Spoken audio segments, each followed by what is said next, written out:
Hi అండి, అందరికీ good morning. ఈరోజు గుమ్మడికాయతో కర్రీ చేస్తున్నాను.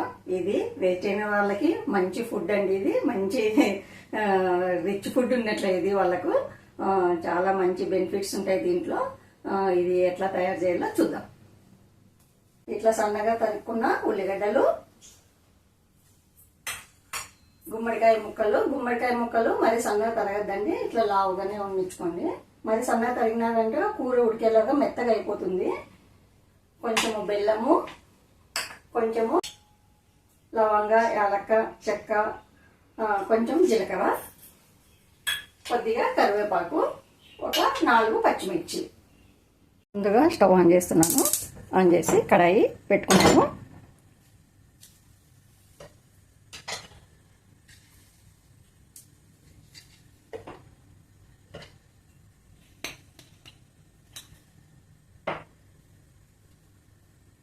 కడాయి వేడైంది. ఇప్పుడు నూనె వేస్తున్నాను.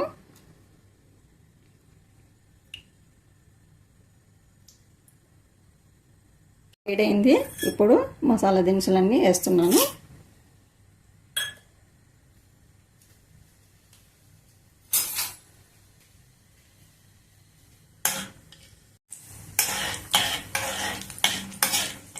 మసాలాలన్నీ వేగిపోయినాయి.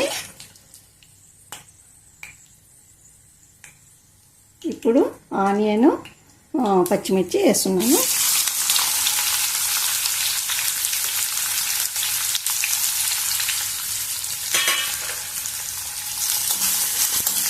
కొద్దిసేపు మగ్గనిద్దాము.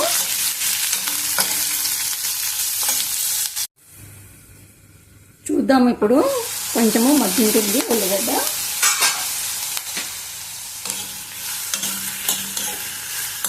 కొంచెం మగ్గిపోయింది.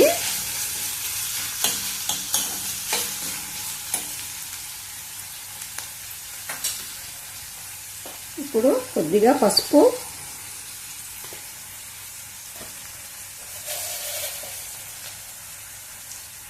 కొంచెము కల్లు ఉప్పు వేస్తున్నాను.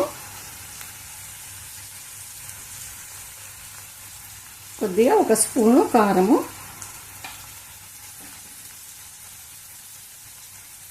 గుమ్మడికాయ ముక్కలు తోలు కూడా ఉంచండి. ఇట్లా తోలు ఉంచుకోవాలా. ఇట్లా పీసు కూడా అంతా ఉంచేసుకోవాలా. పీసు తీయకూడదు.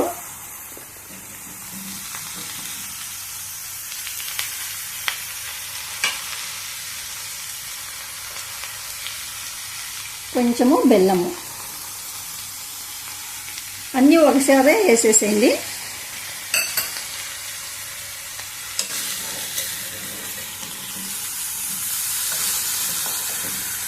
సిమ్ములోనే ఉంచుకోండి. పెద్ద మంటకు కానీ మీడియం మంటకు కానీ పెట్టద్దండి. సిమ్ములోనే ఉండాలి. ఇది సిమ్ములోనే ఉడికించుకోవాలి మనము.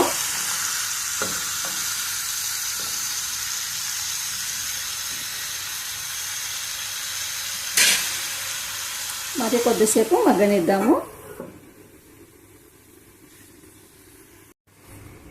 ఒకసారి మరి కలుపుకున్నాము.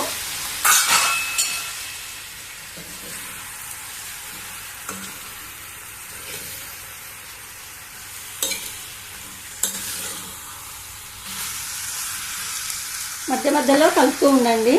కలుపుకోకుంటేనే మాడిపోతుంది. కింద మాడిపోతే టేస్ట్ ఉండదు కూర.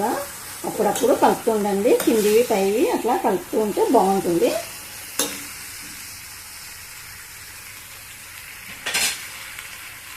మూత పెట్టేస్తున్నాను. మరి కొద్దిసేపు మగ్గనిద్దాము. చూద్దాం మగ్గిందో లేదో. ఇప్పుడు కొంచెము అల్లం వెల్లుల్లి పేస్ట్ వేద్దాం.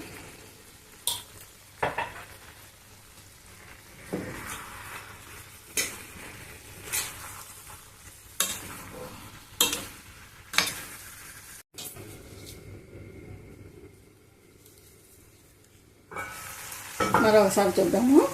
ఇప్పుడు కరివేపాకు కూడా వేస్తున్నాను. తొందరగా ఉడికిపోతాయి గుమ్మడి ముక్కలు.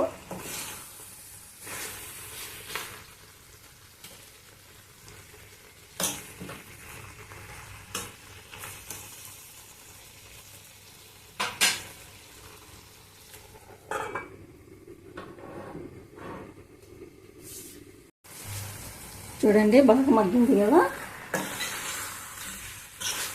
ఇంకా కొద్దిసేపు, ఇంకా ఉల్లిగడ్డ కొద్దిసేపు మగ్గితే సరిపోతుంది. ఇంకా కొద్దిసేపు పెడదాము.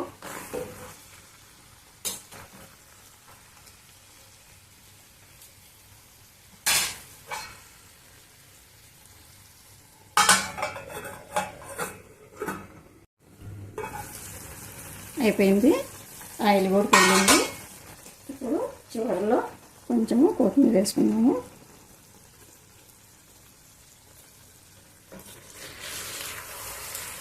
ముక్క కూడా ఉడికిపోయింది.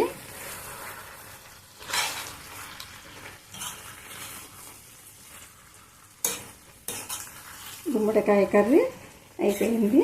స్టవ్ బంద్ చేస్తున్నాను.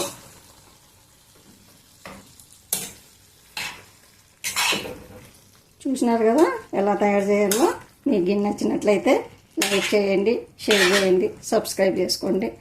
మరో మంచి రెసిపీతో నేను ముందుంటాను. ఓకేనండి, బాయ్.